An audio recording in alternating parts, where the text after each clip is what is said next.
quand mon nom apparaît sur la liste, la première chose que j'ai vue, ce n'est pas Mr. Africa, c'est le Cameroun.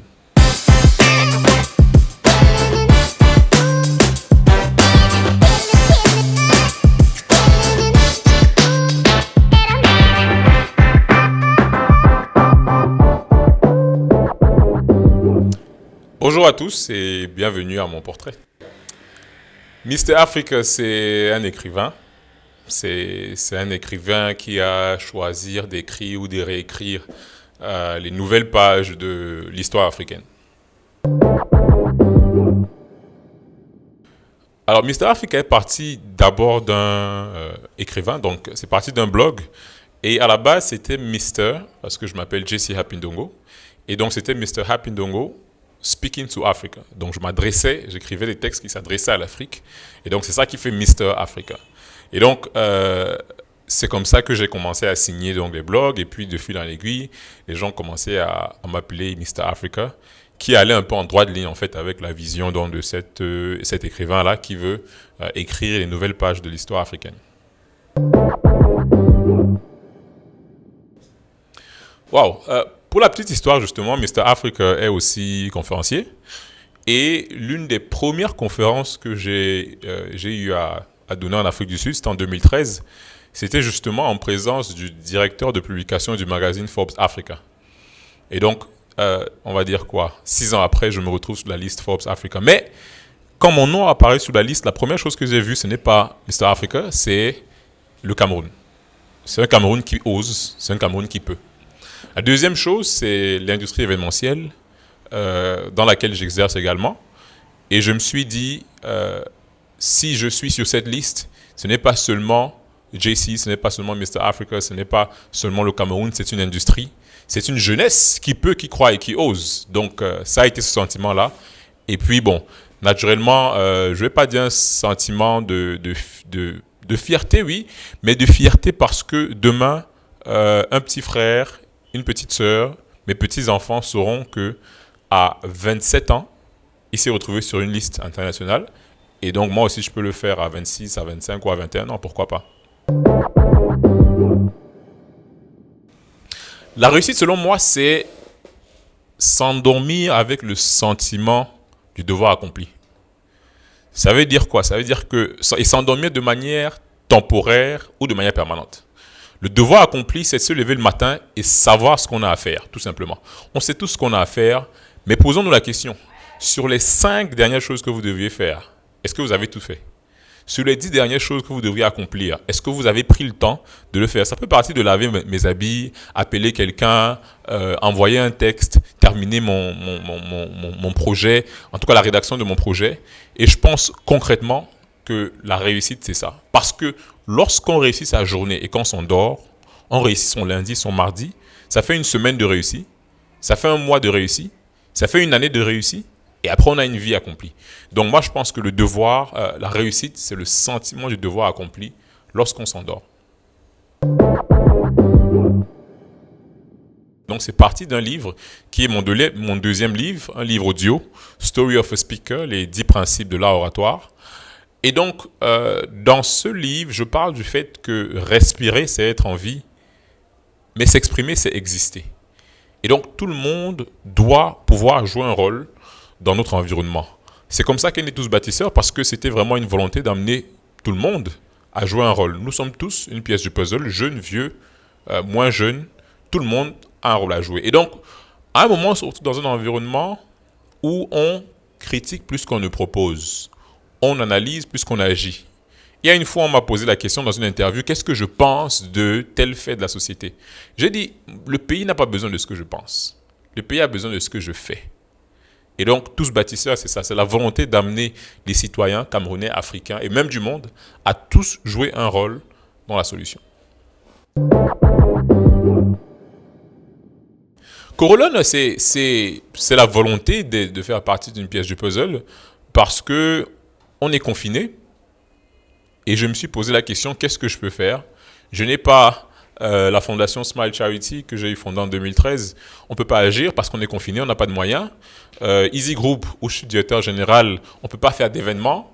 Tous Bâtisseurs ne peut pas se déployer. qu'est-ce qui me restait? C'est ma casquette d'écrivain. C'est comme ça que j'ai décidé de me dire, ce qu'on vit aujourd'hui, comment faire en sorte que les prochaines générations ne vivent pas la même chose, du moins de la même manière. Comment faire en sorte que la pandémie il y a une pandémie sanitaire, mais il y a également une pandémie de la peur. Comment surmonter cette pandémie? Et c'est comme ça que le projet CoroLearner, donc CoroLearner vient de Corona et Learner, apprendre, qui est une plateforme qui a pour objectif d'amener l'humanité à progressivement tirer les leçons de la crise, non seulement pour apprendre et vaincre la peur, mais également pour transmettre ces leçons aux prochaines générations. Parce que s'ils apprennent, ils vont faire beaucoup mieux que nous, pour eux-mêmes et pour ceux qui viendront encore après. Je suis très proche de cette phrase parce que en 2013, je donnais une conférence pour la première fois à l'international. J'étais invité par l'association Afritis. Et à Paris, j'ai prononcé un discours qui allait dans ce sens-là. Et la phrase « Nous sommes tous une pièce du puzzle » a résonné tellement fort auprès des 400 personnes qui étaient présentes à ce gala que le célèbre créateur Moulay Al-Fadi, il est venu vers moi après. Et il m'a dit « Ton discours m'a marqué ». Ça a été un déclic pour moi parce que j'avais 21 ans à l'époque. Al-Fadi, c'est un monument africain. Mais de me dire que cette phrase l'a marqué m'a permis de comprendre que j'ai quelque chose en moi que je devrais partager avec plus d'une personne. Donc, cette phrase reste une phrase qui a un rôle particulier. D'ailleurs, j'ai introduit le livre CoroLearner avec la phrase « Nous sommes tous une pièce du puzzle ». La vérité sur un livre, c'est qu'on a tous déjà écrit des livres. Si vous avez déjà eu à rédiger un document Word de 25 pages, vous avez déjà écrit un livre. Parce que ça, c'est la taille d'un livre de poche. Donc, on a tous déjà écrit un livre. Donc, le problème n'est pas la capacité à écrire. Le problème n'est pas la capacité à écrire. Le problème réside dans notre volonté à partager. Parce que la réalité, c'est qu'on écrit simplement quand on est sous pression. Mais on devrait pouvoir aller au-delà de la pression extérieure et aller en nous. Et se dire, qu'est-ce que je souhaite qu'on retienne de ma personne? On se plaint beaucoup d'être incompris, d'être mal compris. Mais la réalité, c'est qu'est-ce qu'on fait pour s'exprimer?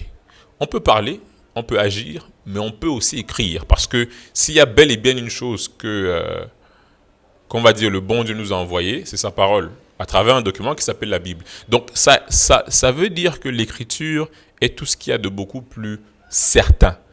Et donc, si vous souhaitez être quelqu'un dont on va se souvenir demain, si vous souhaitez que vos arrière-petits-enfants puissent vous comprendre, même si on ne vous comprend pas, eux, ils vont vous comprendre, il faut se mettre à écrire.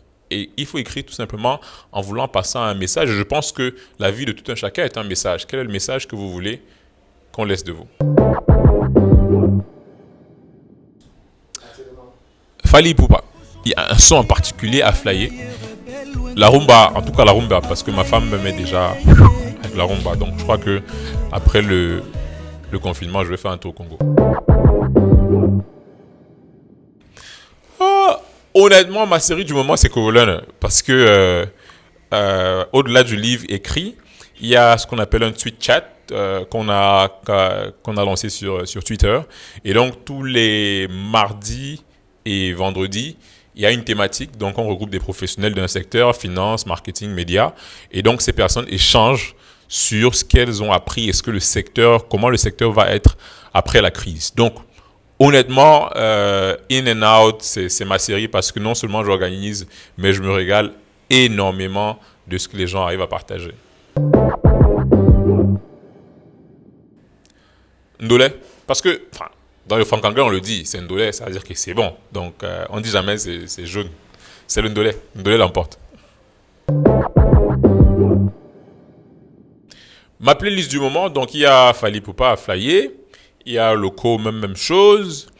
Il y a, comment il s'appelle? José, Espoir, très puissant.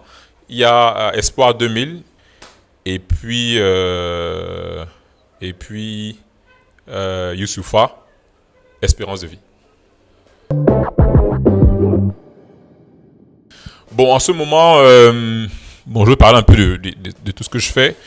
Sur le plan marketing, il y a Easy Group, l'entreprise que je dirige, qui est en train de se réinventer. il y a de très belles choses qu'on aura à offrir aux marques et aux institutions qui souhaitent se relancer parce on pense que les marques doivent se représenter auprès de leurs cibles. Donc voilà ce qui se passe auprès d'Easy Group. En tant qu'écrivain, il y a le livre Corolearner qui sera out en juin, en français et en anglais, e-book et de manière physique. Donc n'hésitez pas à aller sur corolearner.com pour vous abonner et obtenir votre livre. Carlton Smile Charity va se donner pour mission de fournir l'assurance santé. L'assurance santé aux orphelins. Donc, c'est une campagne qu'on va mettre en place qui s'appelle Corolearner Hero.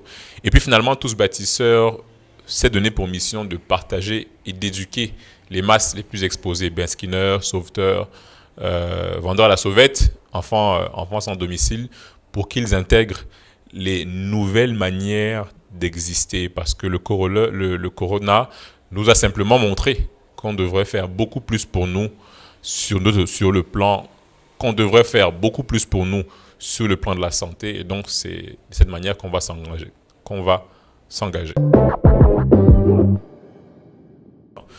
Merci de m'avoir eu comme invité sur OCO. Et j'espère que ce message pourra réellement inspirer plus d'une personne à exprimer ce que vous avez à l'intérieur de vous.